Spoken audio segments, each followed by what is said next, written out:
सकाळच्या नाश्त्यासाठी अदलून बदलून काही करायचं म्हटलं की थोडा वेळ विचार करावा लागतो। असा जर नाश्त्याचा प्रकार असेल तर एकतर पौष्टिक आहे, पटकन होतो आणि पोटभरीचा आहे। साधा सोपा हा नाश्त्याचा प्रकार एकदा करूनच पाहायला पाहिजे असा हा प्रकार आहे।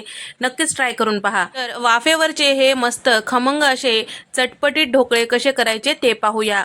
त्यासाठी इथे मी काही भाज्या घेतलेल्या आहेत। तर इथे मी अर्धा कप इतकं भरपूर कोथिंबीर घेतलेलं आहे, बारीक चिरलेलं। कपभर इतकं इथे मी पत्ता गोबी घेतलेली आहे, किसून घेतलेला आहे। आणि गाजर सुद्धा किसून घेतलेला आहे, कपभर इतकं घेतलेलं आहे।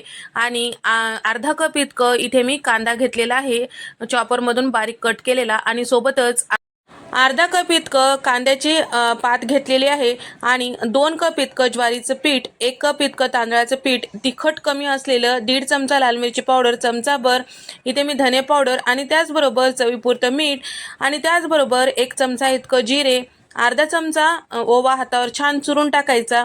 आणि त्याचबरोबर इथे मी भिजवलेली मुगाची डाळ साधारण 1 पाव कप इतकं घेतलेलं आहे। आता हे सगळ्या भाज्या व्यवस्थित मिक्स करायचं। भाज्याला स्वतःचा पाणी असतो, त्यासाठी पहिल्यांदा व्यवस्थित मिक्स करायचं, नंतरच आपल्याला पाणी यामध्ये ॲड करायचं आहे। कारण पहिल्यांदा सगळं मिक्स करून घेतलेलं आहे, त्यानंतर लागेल तसा पाण्याचा वापर केलेला आहे।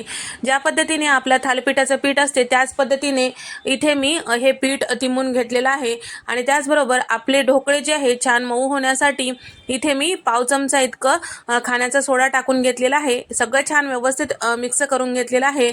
छोटा पिठाचा उंडा घ्यायचा आणि छान असं गोलाकार करून त्याला चपटं करून घ्यायचं, मध्ये एक छिद्र करून घ्यायचं, वरतून तीळ लावायचं, दिसायलाही मस्त दिसतात।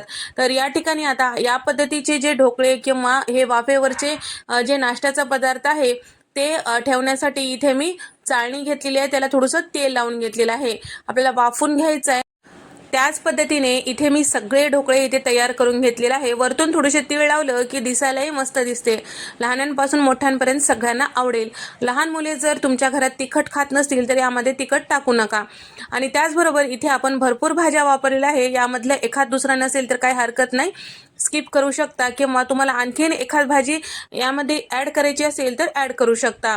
पाणी उकळायला ठेवलेलं होतं, त्यावर स्टँड ठेवलेला आहे, आणि आपले हे ढोकळ्याचे जे चाळणी यावर ठेवून झाकण लावून 20 मिनिटं कमी गॅसवर छान वाफून घ्यायचं। तर ढोकळा वाफेपर्यंत यासोबत खाल्ली जाणारी चटणी तयार करून घेऊया। तर इथे मी ओल्या लाल मिरच्याची चटणी सर्व करणार आहे। तर बेडगी मिरची वापरून, टोमॅटो वापरून मी चटणी दाखवलेली आहे, व्हिडिओ आपल्या चॅनलवर आहे, ते तुम्ही जाऊन पाहू शकता।